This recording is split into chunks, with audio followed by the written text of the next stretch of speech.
रात के 2 बजे हैं। कमरा शांत है। दुनिया सो चुकी है, लेकिन तुम्हारा दिमाग वह अभी भी जग रहा है।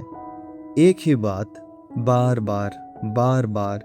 अगर ऐसा हो गया तो, अगर मैंने गलत फैसला ले लिया तो, अगर लोग मेरे बारे में ऐसा सोच रहे हैं तो।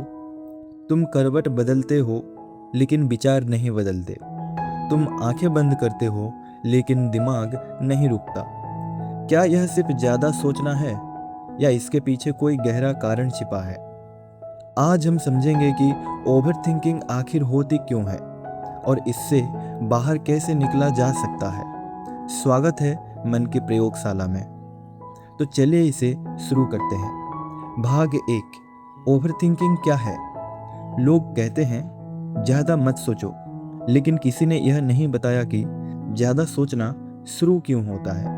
सच्चाई यह है कि ओवर थिंकिंग कोई बीमारी नहीं है, यह दिमाग की एक सुरक्षा प्रणाली हो सकती है। जब दिमाग को किसी स्थिति में अनिश्चितता महसूस होती है, वह बार बार संभावनाओं के बारे में सोचने लगता है।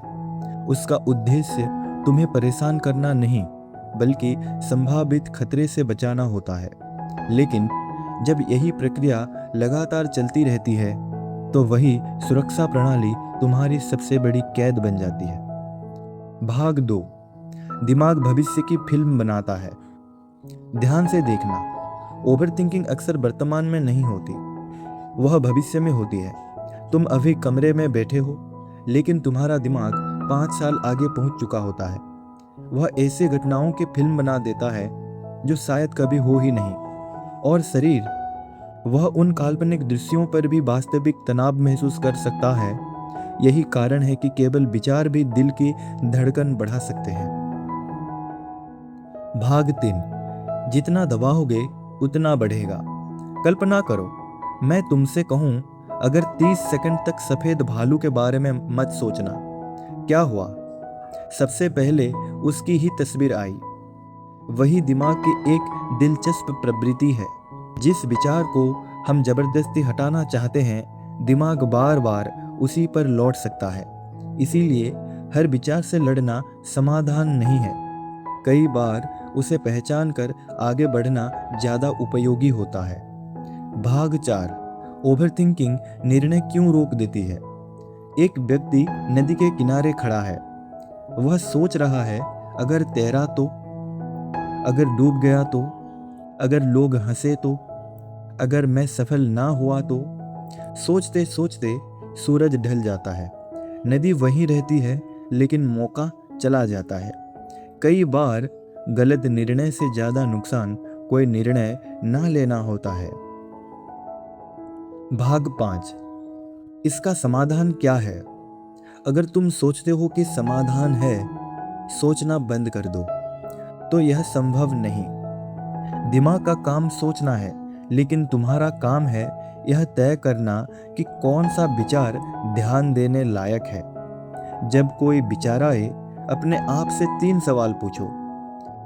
क्या यह तथ्य है या सिर्फ अनुमान? क्या यह मेरे नियंत्रण में है? अगर नहीं, तो क्या मैं इसे अभी छोड़ सकता हूँ? कई बार सही सवाल सही जवाब से ज़्यादा शक्तिशाली होते हैं। भाग नंबर 6, मन का अभ्यास। जब अगली बार ओवरथिंकिंग शुरू हो, तो तुरंत उससे लड़ने की कोशिश मत करना। बस एक गहरी सांस लो, विचार को देखो, उसका नाम दो। यह चिंता है, यह डर है, यह अनुमान है। जब हम विचार को पहचान लेते हैं, तो अक्सर उसके प्रभाव से थोड़ी दूरी बना पाते हैं। यही दूरी धीरे धीरे स्पष्टता में बदल सकती है। आज याद रखना, ओवरथिंकिंग इस बात का प्रमाण नहीं कि तुम कमजोर हो। यह इस बात का संकेत हो सकता है कि तुम्हारा दिमाग हर संभावित परिणाम को पहले से समझना चाहता है। लेकिन जिंदगी गणित का सवाल नहीं, जिसका हर उत्तर पहले से मिल जाए। कुछ रास्ते चलने के बाद ही दिखाई देते हैं। इसीलिए हर सवाल का जवाब ढूंढने से पहले चलना शुरू करो, क्योंकि कभी कभी एक छोटा सा कदम 1000 विचारों से ज्यादा शक्तिशाली होता है। अगले एपिसोड की झलक, डोपामिन का जाल। क्यों हमारा दिमाग बार बार मोबाइल, सोशल मीडिया और इंस्टेंट प्लेजर की तरफ भागता है। आखिर में अपने विचारों के गुलाम मत बनो, उन्हें समझो, पर हर बार उन पर भरोसा मत करो। दोस्तों, नेक्स्ट वीडियो में मिलते हैं। तब तक सुनते रहिए स्याही और आगे बढ़ते रहिए। धन्यवाद।